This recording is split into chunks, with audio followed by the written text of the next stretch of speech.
Hey everybody, HG Shaves here. I'm back with another video. First of all, hope everybody is staying safe once again. At least in some parts of the US here, we're thinking that we're maybe about to get over the curve, the apex of the curve, and hopefully we can start getting closer and closer to reopening businesses and getting back to life as normal. But again, I want to encourage everybody, follow the advice of your local government in terms of what to do about social distancing and going out and mask wearing and all of that. Because together we can get through this. So that's my weekly COVID spiel. On to the video for today. The focus today is going to be Chatillon Lux, LML Grooming, now known as Declaration Grooming, Unconditional Surrender. Where does it say Unconditional Surrender in here? It says it in the background of this label. So this is a very old tub, probably 2 or 3 years old, and obviously this is not a waterproof label, and it's seen some better days in terms of humidity from the bathroom, but I actually really like this label. The flag really speaks to the name of the soap, the surrender part, and yeah, I wish that Scott and Sean could come up with something like this again in the future. Anyway, so the way this soap was sent to me as a gift from one of my online buddies, UC. Thank you for that, my friend. And what initially triggered him to send me that soap was I had been using the fragrance form that's Ulysses Grant right there. And I just really liked how it smelled as a fragrance. I'll go into more about the fragrance itself at the end of the shave.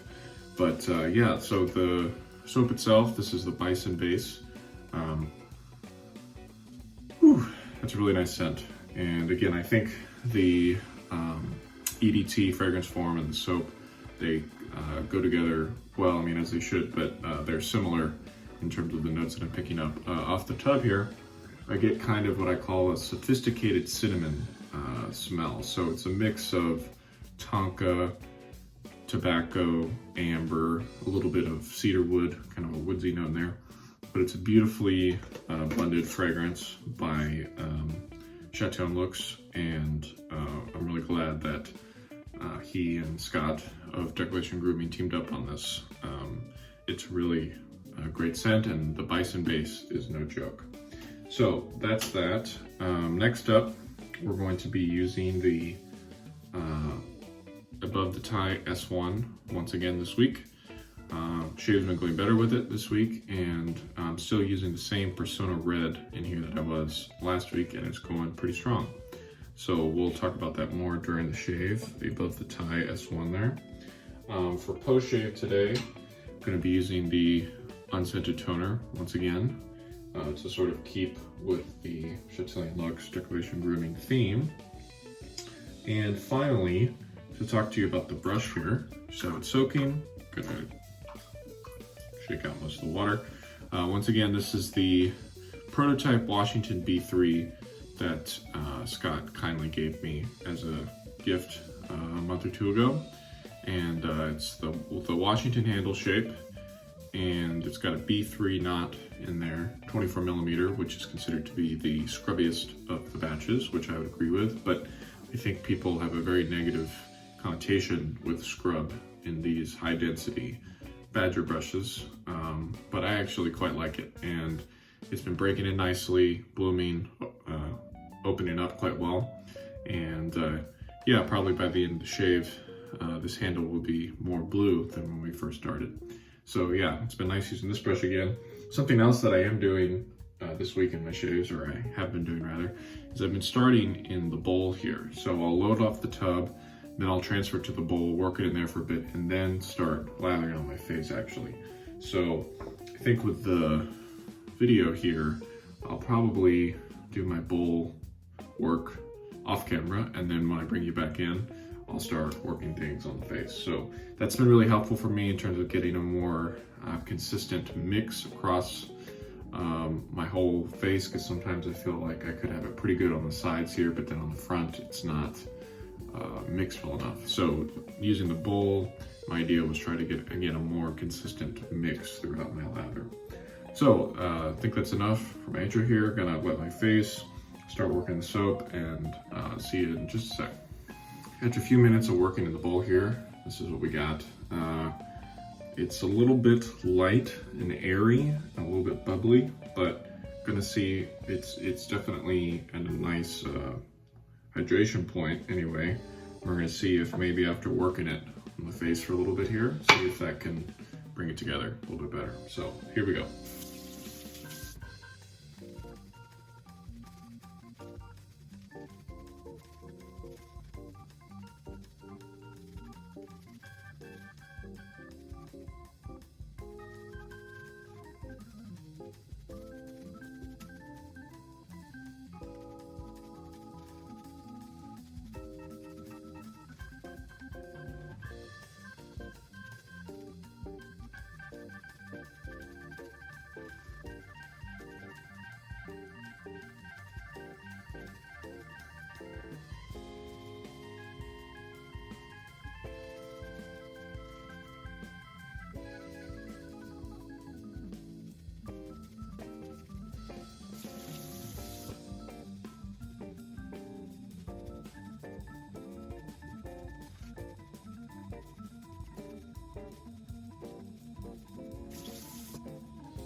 Okay, we got lather going everywhere.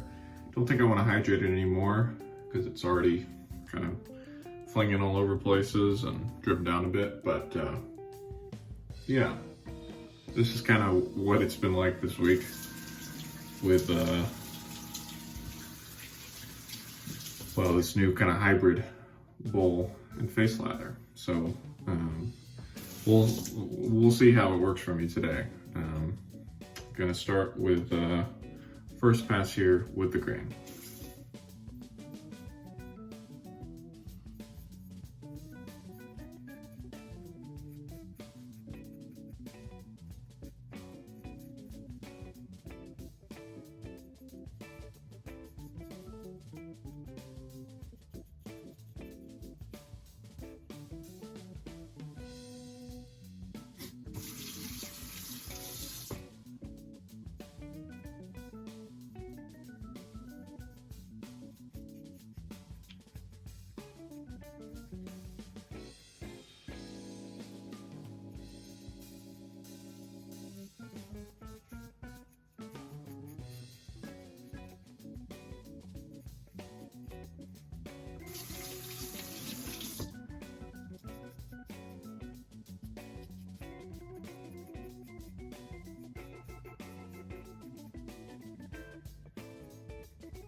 All right, first pass done. Was working with 3 days of growth here, so definitely felt a little bit more, well, hair to cut through compared to my usual 2 days that I do. But yeah, I think this is also the last shave on this blade. We'll make it through though. Gonna rinse, come back for pass number 2.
Okay, good second pass there. Again, I found with most of my razors that the second pass when I'm going across, that's when I get most of my work done.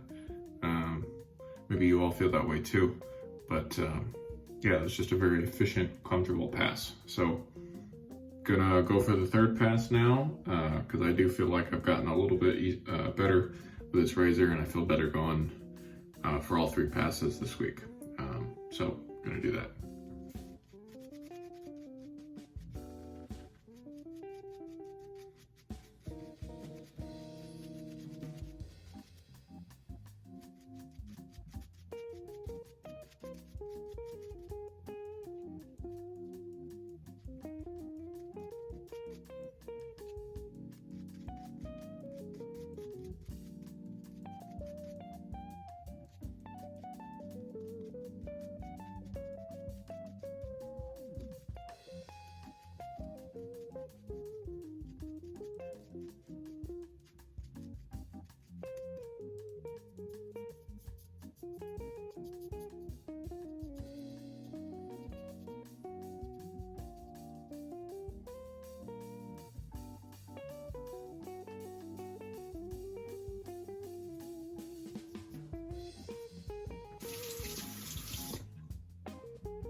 Okay, just checking around, and feels like we got a nice close shave today. Yeah, I'm just gonna rinse and then I'll tell you more over post-shave. For post-shave today, as mentioned, once again, the Chatillon Lux Unscented Post-Shave Toner. You give it a good shake and leave your face damp after you've rinsed. And then you just need a few little drops. Yeah, I'm really enjoying using this kind of non-alcohol based liquid aftershave here in this part of the country where we're not really we're not into proper spring yet. We're still kind of teetering on winter, which can leave your face a little bit drier than you'd like. And so again, I feel like this is the perfect middle ground of aftershave products. Don't necessarily feel like I need to use a balm right now, but also don't want to use an alcohol-based splash. So yeah, really enjoying the unscented, and we'll look to pick up some scented ones in the future because it's a great way to try out some of Sean's scents at an affordable price range. $15 for 2 ounces of any number of his fragrances is a great deal. Anyway, quick recap on some things. So the Above the Tie S1. I really appreciate the variety that this razor brings to my den. I feel like it's near the middle in terms of comfort level, but it's middle to middle plus in terms of how efficient it is. I know I mentioned that last week, but this is definitely one of the razors that is cutting more than you think it is. So again, it just takes a little bit of caution, making sure that you don't overshave. And this week, I think I did 3 passes during each shave, and it was perfectly comfortable and good. So encourage you all to check out the S1 if you're interested in trying something new and a little bit different, if you're not into slants yet. Let's talk about the soap, the Unconditional Surrender soap here. And yeah, I feel like the kind of hybrid bowl lathering deal that I've been doing this week, it has been good in terms of allowing me to get the lather a bit wetter than I normally would, but I still am sort of lacking the, texture that I would ultimately like in my lather. But again, this is just my first week of trying this, and so I'm going to continue with it again this week. So maybe in a different base, but still nonetheless the concept is the same. Start in the bowl and work on the face. This B3 prototype Washington is continuing to break in nicely, and yeah, I just really like the Unconditional Surrender fragrance, whether it's in the soap, whether it's in the EDT. I think it's all great. And with the fragrance, of course, you do get a bit more notes than you would get out of the soap, because the soap is kind of a bad medium to transmit such a complex scent. Upon initial spray of this, I get a lot of the pipe tobacco smoke, but that quickly goes away and you kind of settle into this middle area where it smells more like the soap to me in terms of that sophisticated cinnamon thing. And then at the very end, I get a little bit more of the floral notes that are in this, which I believe are geranium and jasmine. And it's just a really wonderful scent. So I encourage you all to go check out Unconditional Surrender in whatever medium you'd like, whether it's soap, aftershave, toner, salve, if you can find it, EDT. It's just a really great scent, and I really enjoyed using it. So I think that's it for today. Thank you all for watching. Thank you to all my new subscribers. I certainly appreciate you all. And next week, like I said, I'm going to continue with the bowl work, and going to be using my other Declaration B8 knot that I have. And other than that, no plans yet. So thank you for watching, and see you next time. Bye-bye.